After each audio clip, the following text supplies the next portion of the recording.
You ready to get into this? Let's do it, man. All right, ladies and gentlemen, whether you're listening on the River's Edge radio stream or if you're watching on the live stream or you're watching us on YouTube, thank you for tuning in. Let's get to it. Ladies and gentlemen, let's talk about the rise of Skywalker. Oh, I was What? waiting. Oh, I was looking at that thing, Yeah. and I was like, there's nothing coming up on this camera.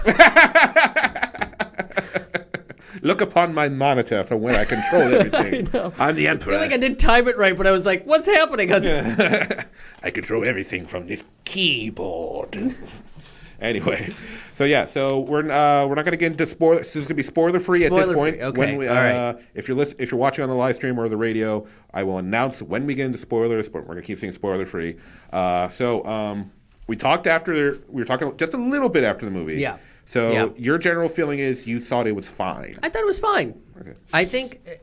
I felt like it was the way I felt after both Force Awakens and Last Jedi, which was individually as a movie, it was really fun. Yeah. A bunch of really cool shit happened. There were some really neat like Jedi things that they did in this movie.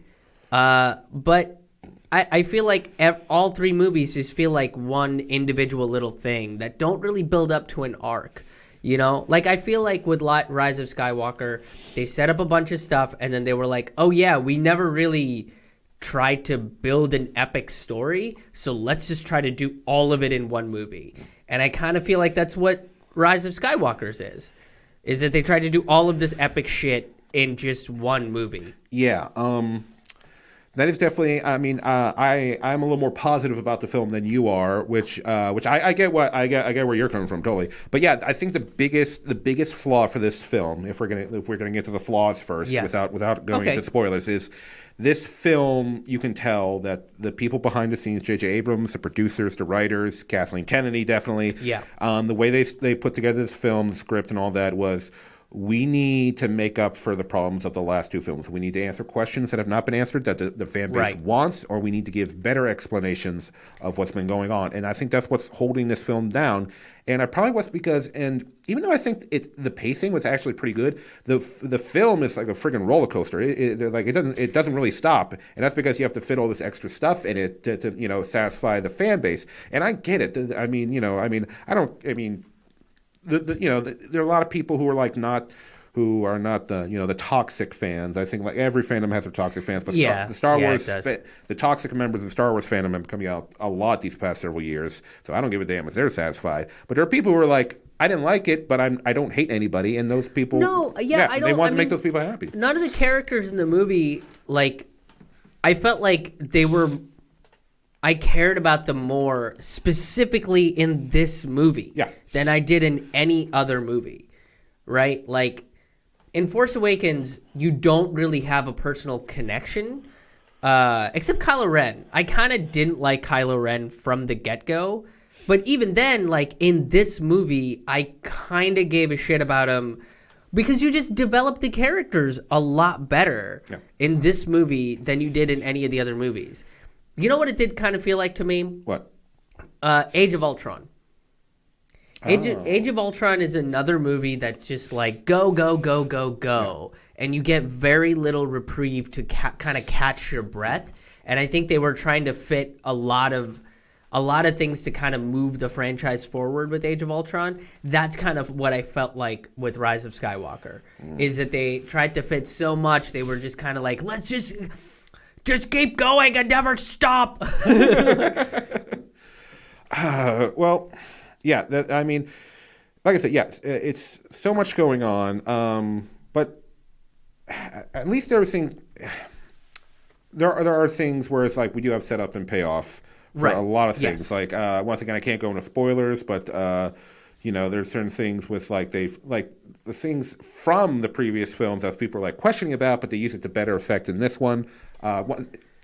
Here's the thing: we're probably not going to be into non-spoiler territory for too long because, as we just stated, there's so much in this film. We have to talk about it. Yeah, so we're still going to hold off because I want to get to it. One of the things I liked a lot about this film is that Rey, Finn, and Poe actually spend a lot of time together. Yeah. Because they're supposed to be our new trio. They're supposed to be our new Luke, Han, and Leia. And yet Poe was barely in The Force Awakens. He was in the beginning, and then he was gone for the entire second act. And then he just kind of shows up at the end and picks up a lightsaber, and you're like, oh, this. Okay. Yeah. That's fine. No. What did I say? No. Well, Poe's Oscar Isaac. Oh, no, Yeah, sorry. yeah. Finn just picks up a lightsaber, and you're like, oh, well, no, Finn was in The Force Awakens a lot. He was in for most of it. But they never, that was the thing, is like they built this weird dynamic between the three of them. And then that's in Last Jedi, there was like none of it. Yeah. Rey was off doing her own thing. I mean, Poe was on the ship, arguing with Holdo, and then Finn was off with Rose on, the gambler planet. Oh, the most pointless part of Last Jedi. Yeah, it's just like, this is our new trio. You need to continue to build a relationship, because really, by the end of Force Awakens and start of Last Jedi, Poe has no relationship with Rey. Finn has a relationship with Rey and Finn has a relationship with Poe. Yeah, but he doesn't have. But Poe and Rey kind of don't hang out or anything. Yeah. So I think that's one of the best things about the film, is that they actually build a relationship for our new trio. I mean, it's coming late, but at least it's there. So I found that really good. And, it's not like they're like, we're friends together, we're going to do anything. There's conflict in the group. Rey's got her Jedi thing going out where she's, she's trying to, like, what am I supposed to, she's still got that thing where, like, her training is advanced. She's pretty much full Jedi at this point. She's basically where Luke was in Return of the Jedi, where it's like she's just that one step away from being a full Jedi, which is, kind of like, mirroring that. Finn, finally, he's not really questioning why he's in the war anymore. Force Awakens, he was just really he was just following Rey around because it's like, this is the first cute girl he's probably been with that wasn't in a stormtrooper outfit. Just like the first like non-stormtrooper that's like shown him any kind of attention is like Rey and Poe. Yeah. And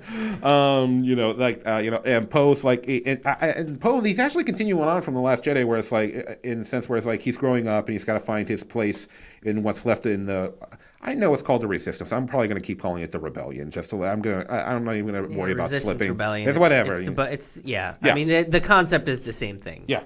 We all know that Leia, as it was changed, Leia's in this film. R.I.P. Carrie Fisher. And they announced that they were putting her film by using a combination of CGI and unused footage from the past two films. And honestly, it seemed to work pretty well. There was a few scenes where it's like, I can tell just because she seems to be standing in one spot. But how did you feel about it? How did you feel about it? I felt like they did a really good job with Leia. Like, I feel like the way they kind of used her character in this movie made a whole lot more sense than what they did with her in The Last Jedi. But again, they kind of had to explain why she was able to use the Force in The Last Jedi, because there's no evidence in canon that Leia ever is like she ever goes into training to be a Jedi, right? It's one of the big, like I was saying, it's one of these questions where it's like, are they going to answer in this film? I don't know. Yeah, right. So when that thing happened I don't know if you felt the same way, but like when it happened in The Last Jedi, where she like used the Force to pull herself back into the ship or whatever, I was just like, when the fuck has this been established? Yeah. See, that's the problem with talking about The Rise of Skywalker. We have to talk about the last two films because, once again, this movie's trying to fill in all those holes. It's like we all know that we knew from the Return of the Jedi that she, her powers were emerging in the sense that she could sense things. She could sense that Luke didn't die when the Death Star went down. Things like that. Yeah. So that stuff is... They were passive. Yeah. The little stuff is like, like, okay, well, you're a Skywalker. Some stuff is just going to come bubbling up to the surface. But yeah, no, it was like... As it does. Yeah. Now, I mean, she had to, like... I mean, I could, so see her using some power, but it's like, okay, you're in the vacuum of space. You were not only in the vacuum, you were blown out into the vacuum of space. You had to pull yourself back. But anyway, yeah, her footage, they really used. They used as much as like that extra footage as they could because she was in the movie. I won't say how much she was in the movie, but she was in the movie a lot more than I thought. I thought she could just be in like one quick like 10-second scene, but she was in it more. She's in it quite a bit. Yeah, I was kind of surprised as to how much she's in the movie. Yeah, yeah. I think. Obviously they had the blessings of their family. Billie Lourd, her daughter, was once again in this film. Oh, was she? Yeah. Yeah. She was in this and The Last Jedi. Yes. Where was she in this one? She's one of the Resistance people. She pops in and out. I'll show her a picture of her. You'll be like, oh, her. Yeah, I remember. Yeah. Yeah. And I think she was in Force Awakens. So, okay. Real quick, special effects. I think I got no complaints about special effects. Fantastic. Yeah. They did a great job. Yeah. They once again did the combination of we use CGI when we got to, but if we can do models, if we can do special effects makeup, if we can do puppetry, we did it. There's that one scene, like this is not really a spoiler, when they're at that desert village, and there's like that little group of like little kid aliens watching the puppet show. Oh yeah, that looks great. That looked really, really good. Yeah, yeah. It's complete, and you could tell, because we watched so many movies, they were puppets. But I always love it when they use practical effects because as awesome as CGI is, it's such a valuable filmmaking tool nowadays. How even Martin Scorsese is using CGI, using The Irishman to de-age those characters. Having practical effects, when it's not a real alien, but knowing that something is physically there, that if you were on that set, you could touch it. It helps with the realism aspect. There's only one point, I think, where the special effects didn't, and it's like a brief moment, and tell me if you caught it too, but when they were, there's like a chase scene in the desert, and there's only one moment where you're like, that's a green screen. That's 100% a green screen. And it's like a real quick thing where I think if you're not really paying attention, you can't tell. But I'm weird and picked up on that one little but other than that, I mean, like the sabers look really great. Yeah, sabers looked great. All the starships looked awesome. The environments were good. Like I said, when they did the practical looked good. I'm really, as special effects wise, I'm really having trouble seeing everything they did with Palpatine was also like super on point with like how fucking dark it gets. Yeah. So we're gonna get into Palpatine because we all know that was a big draw of the trailer. Yeah. Okay. Oh my God. What else to talk about? Seriously, I want to get into spoilers. I know, right? I don't know. I want to say if there's something. Yeah. What did you think of Adam Driver, aka Kylo Ren? I liked him way more in this movie than I did in any of the other because he just wasn't whining all the time. Like the whole there was no character build up. Like in the first one, they introduced him as this super powerful, maybe Sith, dark side wielder, but then he's just like, oh, I want to be more like my grandfather. Oh boy. Yeah.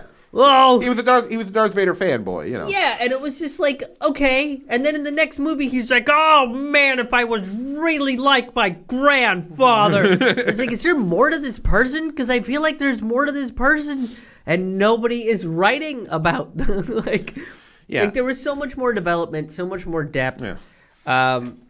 Like the exploration of Kylo versus Ben was done exponentially better, I think, in this film than it was in the other two movies. Yeah, I mean, Adam Driver is a really damn good actor. He's phenomenal. He's a phenomenal actor. We've all seen him at this point in multiple films and whatnot in the past several years. He just I haven't seen it yet, but he's in a movie with Scarlett Johansson called Marriage Story. I've heard it's really good. Yeah. So hopefully I'll get to see that at some point. But yeah, no, I mean the ring ahead to struggle with him, and he's totally like dropped the whiny part because he's, as we saw at the end of Last Jedi, he's now in charge of the First Order. He's in command. He ain't taking shit. He's got no one to answer to but himself. So it's like if someone doesn't do what he tells them, force choke you, force flip you, saber, whatever. And I like how I put. We've got, you see in the trailer, he reassembles his helmet. And I like the effect they do on it where, like, the cracks have this redness in it. It's like that. Yeah, it's still, like, kind of burning a little bit is kind of the effects that they give to it. It's a really, like, I feel like that the helmet rebuilding thing is they did that really, really well in this movie too. Yeah. It's so symbolic because he's got the shattered inner self of him, but at the same time you can see like the reds, like that evil and the darkness seeping through. I like the visual that the helmet provides. Yeah. They did a really great job with it. Plus, I'm just like how the helmet came back. Period. Not that I don't want to see Adam. Like I'm appalled by Adam Driver's face or anything, but it's just like it completes the whole evil Sith guy look. If you do notice, though, I don't think this is a spoiler, but especially in Rise of Skywalker, they kind of make him look a little bit like Anakin with his hair and the scar on his face. Oh, okay. Did you? I kind of saw that, and I was like, they're making him kind of into like an Anakin-esque like figure, you know? Yeah. I did not catch it because I've always was distracted. I was like one of those people. It was like because remember when he got the scar, it was like from diagonally down across. Oh yeah. I always got hung up on that, and I think Rian Johnson's response was, "Oh, it just looks better that way." And so I was like, "Really? I don't." Yeah. What's the wrong scar crossed like straight down? Everyone, how many people had a scar straight down? He got it across. Yeah. Really, when people are getting scars, they're like, "Is it gonna look symmetrical?" Before you give me a scar, make sure at least it's going to be aesthetically pleasing to as many people as you possibly can see. All right. I'm having trouble holding back anymore. Do you want to? Let's do it, man. All right. Here we go. So, ladies and gentlemen, if you are watching this, we are about to get into spoiler section. If you're watching this on YouTube a couple days later, the spoiler section will be a separate video. I'll have it up just a couple hours after this one, so stay tuned for that. Hey everybody, hope you enjoyed that clip. If you want to see a full episode, I live stream every Thursday night on Facebook right after I see the movie, or you can tune in to the Revenge Online Radio Network every Friday morning at 9 a.m. If you enjoyed the show, please consider contributing to the Patreon, patreon.com/PO Vincent.